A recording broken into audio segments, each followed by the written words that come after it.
Jogo bonito, Portuguese for the beautiful game, a term strongly associated with Brazilian football culture. Except FIFA have taken this beautiful game and exploited it. Let me explain. The date is December 2nd, 2010. FIFA had scheduled a meeting in Zurich, Switzerland to decide which countries are going to host the 2018 and 2022 World Cup. In a single room, you have former US President Bill Clinton, Deputy Prime Minister of Russia, Prince William of England, and notable other figures all there to support their country's bids to be the hosts. Some of the most powerful names in global politics all gathered there to plead their case to be the next host. But the fortune of their countries didn't rest with them. It rested with 22 men, the FIFA Executive Committee, who in this room had all the power, as they were the ones who decided which countries would host the tournament. And in the world of football, that power is everything. However, these same men have been abusing that power.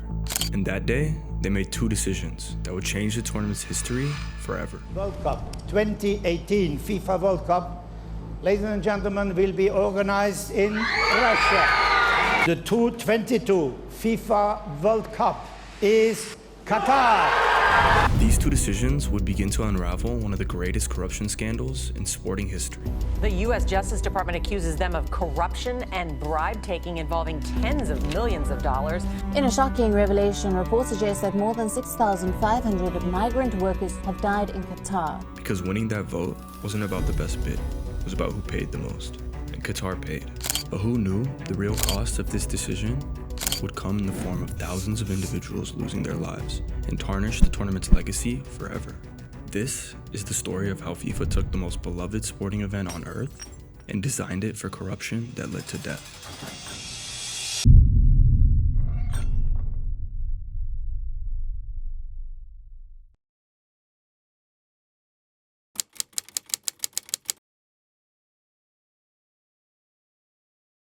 We enter now into a new era. You will be proud of FIFA. You will be proud of what FIFA will do for football. The image and reputation of FIFA will come back to where they belong. Now, let's rewind.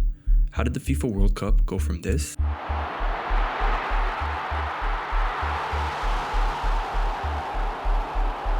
to this? In the early hours of Wednesday morning in Zurich, Swiss police stormed a luxury five-star hotel and arrested 7 senior FIFA officials. This really is the World Cup of fraud, and today we are issuing FIFA a red card. To understand how Qatar and Russia bought the World Cup, you have to understand the system that made it possible. FIFA wasn't always corrupt. In the late 19th century, football was quickly gaining popularity in Europe and South America. This popularity led to FIFA being founded in 1904. After watching the success of football in the Olympics, they wanted their own tournament. And in 1930, they launched the first World Cup. However, this posed a question: who would host it? Each of the 44 member countries had a vote, and 6 placed bids to host it. It was a democracy. The host country was awarded to Uruguay. They'd won the last 2 Olympic gold medals in football and agreed to cover travel expenses for every other team. It was a practical decision, not a suspicious one. The tournament ended up being a success, generating strong profits, so it continued. For the following decades, FIFA decided to rotate the tournament between Europe and South America, and more member nations joined.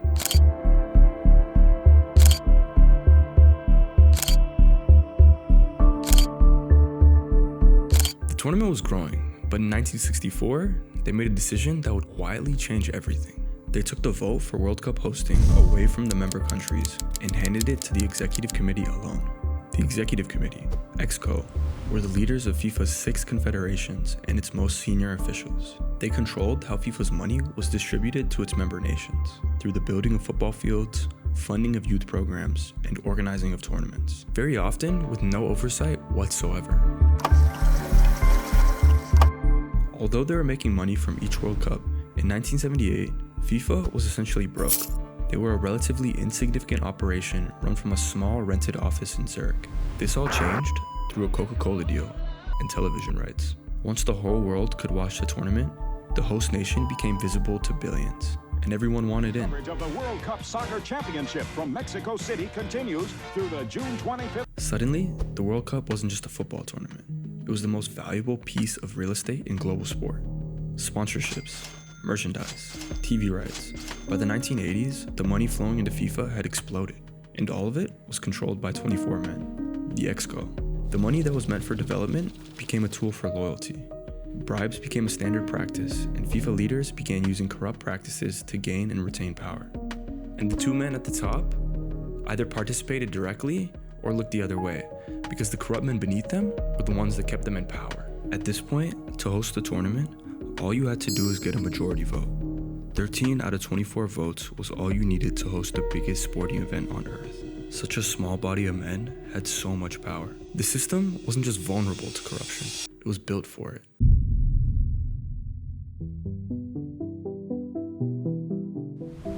Now, who were the main builders of corruption? We've already mentioned Sepp Blatter, who was president whilst corruption was going on, but some of the main others under Sepp Blatter were Jack Warner and Chuck Blazer. Together, in 1990, they took over CONCACAF, the Confederation of North America, Central America, and the Caribbean within FIFA. They took CONCACAF from an organization with just $140,000 in annual revenue and built it into a machine generating tens of millions of dollars. And then, they helped themselves to it. They skimmed millions meant for youth development in poor countries.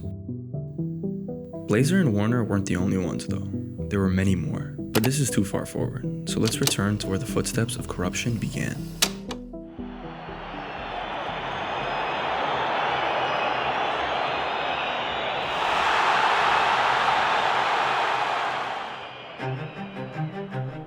The 2006 World Cup bid was the first time the corruption became public. 5 countries competed to host it. Germany was considered the favorite, but when the vote closed and Germany won, journalists began pulling on threads. What they found was the German Football Federation's bid committee ran a slush fund of over 10 million Swiss francs to help its chances, allegedly bribing 4 Asian representatives on FIFA's Exco to vote in Germany's favor.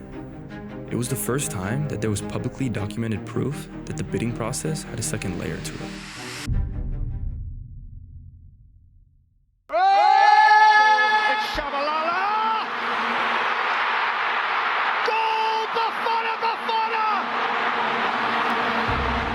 For the 2010 World Cup, South Africa won the bid the same way. South African officials arranged for $10 million to be paid to the Caribbean Football Union, controlled by none other than Jack Warner. They did this in exchange for 3 votes, Warner's, Chuck Blazer's, and a third unnamed official's. The South African government couldn't make these payments directly, so FIFA officials redirected $10 million that was earmarked for South Africa's support budget for their World Cup, sending it instead to Warner's personal account in a wire transfer.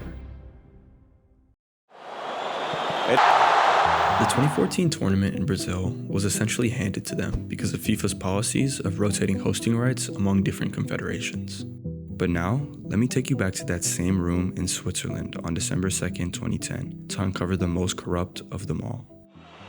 Ronaldo. Oh, genius!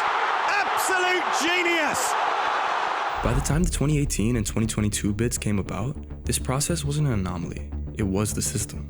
Russia understood this perfectly. For 2018, their bid was stacked with power. Igor Shuvalov, the Russian sports minister, led it. Roman Abramovich was brought to signal financial firepower, and behind it was the full weight of Vladimir Putin's government. Exco member Rafael Salguero later admitted he accepted $1 million for his vote. Jack Warner allegedly received $5 million. When investigators came to look into it, Russia made only a limited amount of documents available. The bid's team's leased computers were later destroyed, and staffers' email accounts were not retrieved from Google. FIFA's investigator, Michael Garcia, had even been banned from entering Russia in 2013. Mbappe. Thuram. Mbappe! Oh, wow! Of the 22 people who voted to award Qatar the World Cup, 8 were formally accused, indicted, or convicted of criminal corruption, and 8 more were banned from FIFA due to corruption allegations. That means 16 of the 22 people in that room were corrupt. And again, Jack Warner is accused of accepting $2 million in bribe money from Qatari officials to vote for their bid and encourage other committee members to do the same. But what truly separated Russia and Qatar from all other bidders wasn't just the money, it was the freedom. In the case of the two, when you're not a democracy, there are many ways to hide the money being used to bribe. Australia's bids, on the other hand, were publicly funded. Every dollar was accounted for, and every decision was documented. Their system made it very difficult for any suspicious activity. In the end, the votes were counted. In Russia is Qatar. In the years that followed, 13 of the 22 EXCO members present that day would be indicted or banned from football. The FBI arrested 7 senior officials in Zurich in 2015. Sepp Blatter resigned in disgrace. Investigations revealed corruption totaling over $200 million across decades of FIFA's operations. Here we go, Sepp. But Russia and Qatar both kept their World Cups. And the stadiums Qatar promised to build, the ones that would require hundreds of thousands of migrant workers to construct, were already being planned. The corruption didn't end with the vote in that room. It was just getting started. And the EXCO members and President Blatter had no clue the amount of lives they were about to change.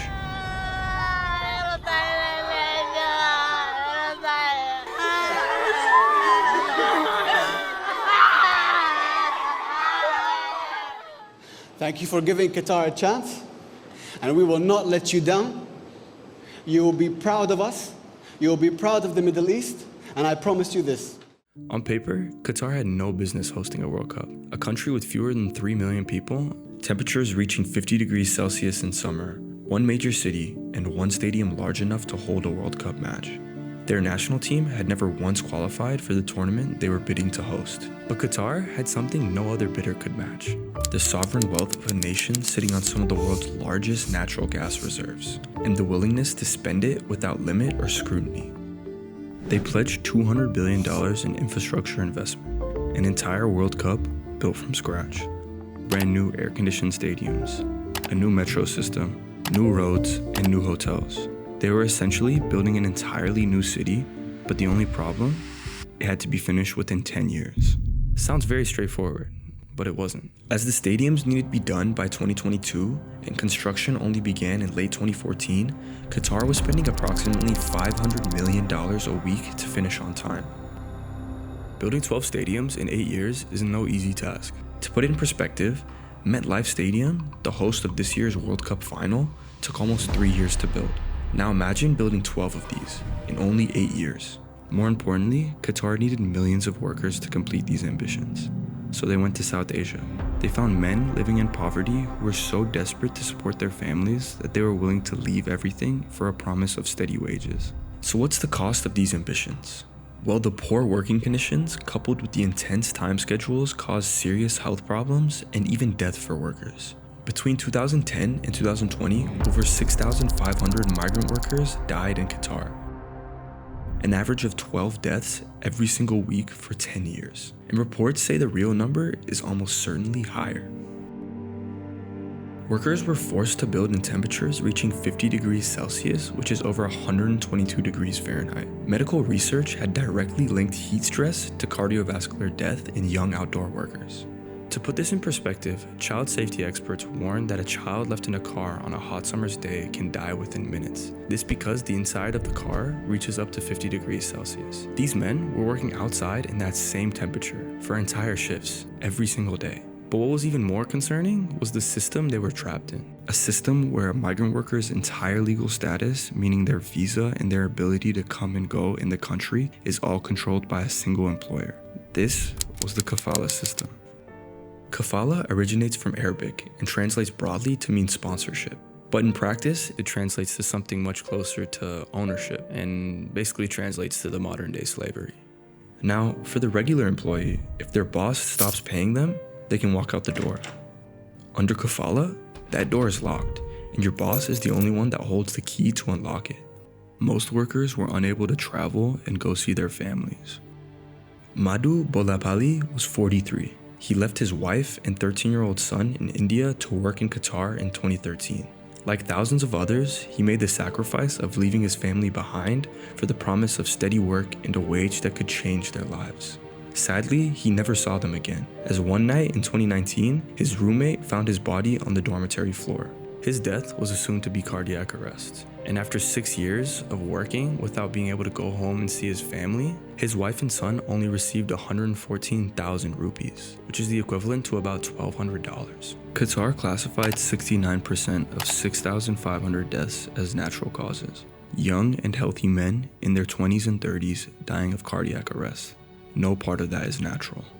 And the problems go deeper, as Qatar refused to commission autopsy reports for the dead bodies. The government lawyers recommended studying the deaths, saying all sudden or unclear deaths should require further forensic investigation. But the government did neither, because if deaths were investigated, they might be ruled preventable.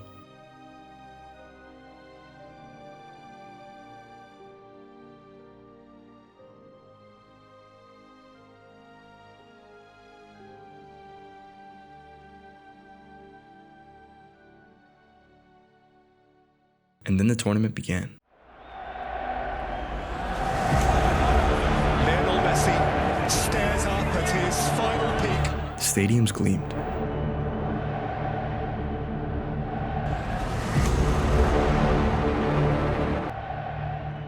And the football was extraordinary.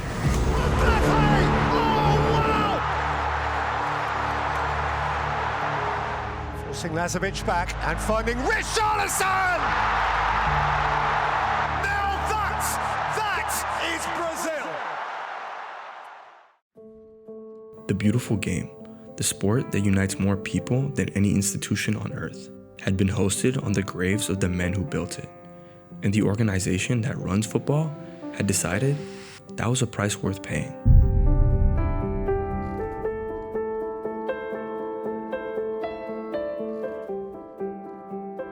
Here's what FIFA will tell you: that the 2015 arrests marked a turning point, that President Infantino rebuilt the organization, and that the reforms are real and the worst is behind them. But in reality, a decade after those arrests, an open letter signed by academics declared that FIFA is, in their own words, arguably more poorly governed today than it was 10 years ago. Because the structure never truly changed. The independent oversight committees built after 2015 were quietly dismantled the moment they got too close to the people in power. And the ethics investigator who began examining President Infantino himself was removed at the next Congress. This shows that when the reform began to uncover the problems of the people running FIFA, the people weren't removed.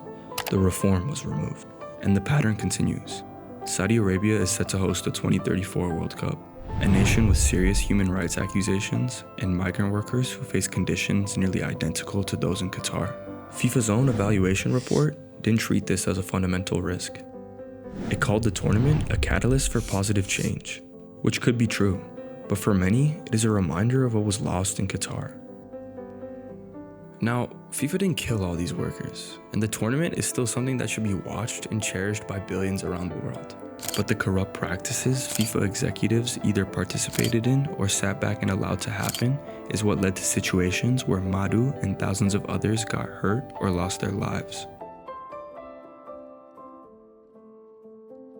The beautiful game should never be associated with words like corruption and death, and those in charge should always be held accountable for their actions. Because the game should never be about the money or the attention. It should be about the people and the togetherness.